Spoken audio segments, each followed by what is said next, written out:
Praise the Lord. Thank you so much for joining for this broadcast. ఇంతకుముందు ఎపిసోడ్‌లో మీరు దేవుడు వాక్యం ద్వారా ఆశీర్వదించబడ్డారని నేను నమ్ముచున్నాను. ఈరోజు మనము లివింగ్ ద సూపర్ న్యాచురల్‌లో సెకండ్ ఎపిసోడ్ చేయబోతున్నాము.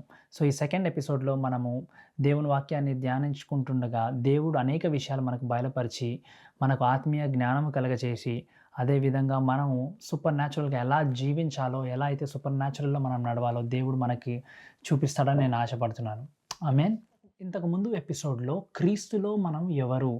మన చట్టపరమైన హక్కులు ఏంటి? క్రీస్తు మనకు కల్పించిన మన చట్టపరమైన హక్కులు ఏంటి అనే విషయాన్ని మనం తెలుసుకున్నాము. క్రీస్తు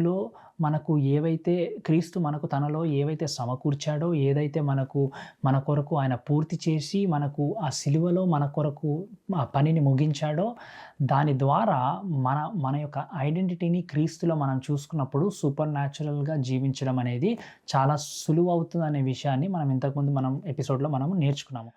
as we learn about faith in this episode, ఎందుకంటే విశ్వాసం అనేది సూపర్ న్యాచురల్‌లో నడవడానికి ఒక తాళం చేయి లాంటిది.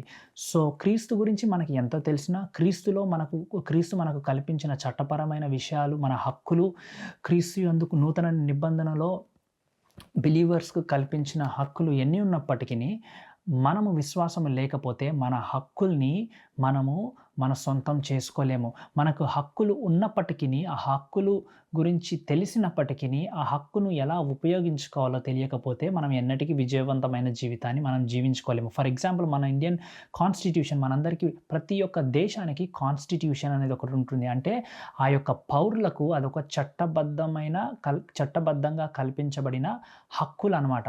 సో, వారు ఆ చట్టపరమైన హక్కుల గురించి తెలుసుకోకపోయినా, దాని పట్ల వాళ్ళకి అవగాహన లేకపోయినా, వారికి ఏ హక్కులున్నాయో వారు తెలుసుకోకపోతే వారు ఎన్నటికిని దాన్ని ఉపయోగించుకోలేరు. అదేవిధంగా ఒక క్రైస్తవుడుగా, బిలీవర్‌గా, నూతన నిబంధనలో చేర్చబడిన ఒక సంఘంలో చేర్చబడిన వ్యక్తిగా నువ్వు నీ యొక్క హక్కుల్ని తెలుసుకోనప్పుడు నువ్వు ఎన్నటికీ విజయవంతమైన జీవితాన్ని, సూపర్ న్యాచురల్ జీవితాన్ని జీవించలేవు.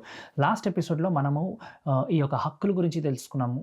ఈ ఎపిసోడ్‌లో మనము విశ్వాసము ద్వారా హక్కుల్ని మనం ఎలా పొందుకోవాలి, ఎలా మనవి చేసుకోవాలి, ఆ హక్కుల్ని మన సొంతంగా మన జీవితంలో, దినదిన జీవితంలో దాన్ని ఏ విధంగా మనము మలుచుకొని జీవిస్తుండాలనే విషయాన్ని ఈ ఎపిసోడ్‌లో మనం తెలుసుకోబోతున్నాము. విశ్వాసము లేకుండా మనం దేవుడిని ప్లీజ్ చేయలేమని బైబిల్ వాక్యం క్లియర్‌గా చెప్తుంది. Without faith it is impossible to please God. So, దేవుడి దగ్గరికి వచ్చే ప్రతి ఒక్కరూ విశ్వాసము ద్వారానే రావాలి. ఎప్పుడైతే మనకు విశ్వాసం అనేది ఉండదో, దేవుడు మన జీవితంలో కార్యము జరిగించలేడండి. దేవుడు శక్తివంతమైన దేవుడైనప్పటికిని, దేవుడు సమకూర్చే దేవుడైనప్పటికిని, దేవుడు స్వస్థపరిచే దేవుడైనప్పటికిని, దేవుడికి మన గురించి ప్రతి విషయము తెలిసినప్పటికిని, విశ్వాసము లేకుండా ఆయన మన జీవితంలో కార్యము చేయలేడు. ముందుగా మనం ఆయన యందు విశ్వసించి, ఆయన వాక్యములో మనము విశ్వాసం ఉంచినట్టయితే, ఆ యొక్క సూపర్ న్యాచురల్ పవర్ దేవుని దగ్గర నుంచి మనం తీసుకోవచ్చు. విశ్వాసం అనేది మనకు ఒక బ్రిడ్జ్ లాగా అది యాక్ట్ చేస్తుందంట. Faith is like a bridge between natural world and super natural world. ఎప్పుడైతే నువ్వు విశ్వాసంతోటి ఉంటావో, విశ్వాసముతోటి జీవిస్తుంటావో, విశ్వాసంలో నడుస్తుంటావో, ఈ న్యాచురల్ వరల్డ్ నుంచి నువ్వు ఆ బ్రిడ్జ్ ద్వారా సూపర్ న్యాచురల్ వరల్డ్‌కి నువ్వు కనెక్ట్ అవ్వబోతున్నావు.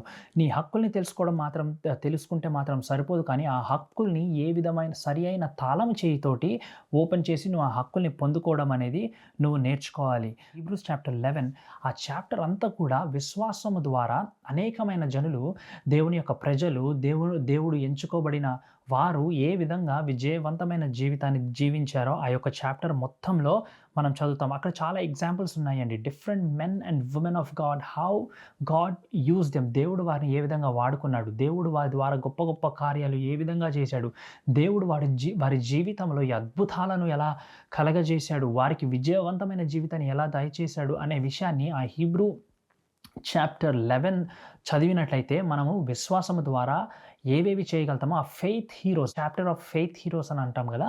సో, ఆ ఫెయిత్ హీరోస్ ఏదైతే సాధించారో మనము ఆ యొక్క చాప్టర్లో మనం చదివి మనం తెలుసుకోవచ్చు. హీబ్రూస్ చాప్టర్ 11లో వారు విశ్వాసము ద్వారా జీవించారు. దేవుని యందు విశ్వాసం ఉంచారు. దేవుని వాక్యము యందు విశ్వాసం ఉంచారు గాబట్టే వారికది సాధ్యమైందని. మార్కుకు రాసిన సువార్త 11వ అధ్యాయము 22వ వచనం, 23వ వచనం, 24వ వచనం మనం చూసుకున్నట్లయితే విశ్వాసము ద్వారా మనము ఈ యొక్క పర్వతాలను గూడా మనము కదిలిపివేయొచ్చు అని చెప్పి దేవుని వాక్యం సెలవిస్తుంది. సో, విశ్వాసము నీ యొక్క విశ్వాసము నువ్వు ఏదైతే సమస్యను ఎదుర్కొంటున్నావో, నువ్వు ఏదైతే ఇబ్బందులను ఎదుర్కొంటున్నావో, ఏదైతే దూషణలకు నువ్వు గురవ్వబోతున్నావో ప్రతి ఒక్క దూషణని, ప్రతి ఒక్క ప్రాబ్లమ్‌ని, ప్రతి ఒక్క సమస్యని, ప్రతి ఒక్క వ్యాధిని, ప్రతి ఒక్క శాపాన్ని, ప్రతి ఒక్క ఇబ్బందులను, కరువును ప్రతి దానిని కూడా నీ విశ్వాసం అనేది తొలగించేంత శక్తి నీ విశ్వాసముకుంది. Your faith has a power to move mountains. So, Abraham కూడా రోమీయులకు రాసిన పత్రిక మనం చూసుకున్నట్టయితే 4వ అధ్యాయము 20వ వచనం నుంచి 21వ వచనం వరకు బైబిల్ ఏమని చెప్తుందంటే, Abraham he did not waver in his faith. ఆయన తన విశ్వాసములో అటు ఇటు తూగలేదంట. తను దృఢపడి, so he was stubborn with his faith. He was rooted in his faith. He was planted in his faith. So, దేవుని యందు he did not consider anything. తన చుట్టుపక్కన జరుగుతున్న విషయాల్ని ఏది కన్సిడర్ చేయకుండా, తను ఎదుర్కొంటున్న ఇబ్బందులను, తన పరిస్థితులను, తన ఫీలింగ్స్‌ని కూడా తను కన్సిడర్ చేయకుండా దేవుని వాగ్దానము యందు విశ్వాసం ఉంచి చివరికి దేవుని వాగ్దానాన్ని తను చూసాడండి. ఈరోజు మనం సూపర్ న్యాచురల్‌గా జీవించాలి అంటే, సూపర్ న్యాచురల్ లైఫ్‌లో మనం పోవాలంటే, సూపర్ న్యాచురల్ అనేది ఒక బిలీవర్ జీవితంలో, ఒక క్రిస్టియన్ జీవితంలో ఎప్పుడో ఒకసారి జరిగే ఒక ఇన్సిడెంట్ కాదు.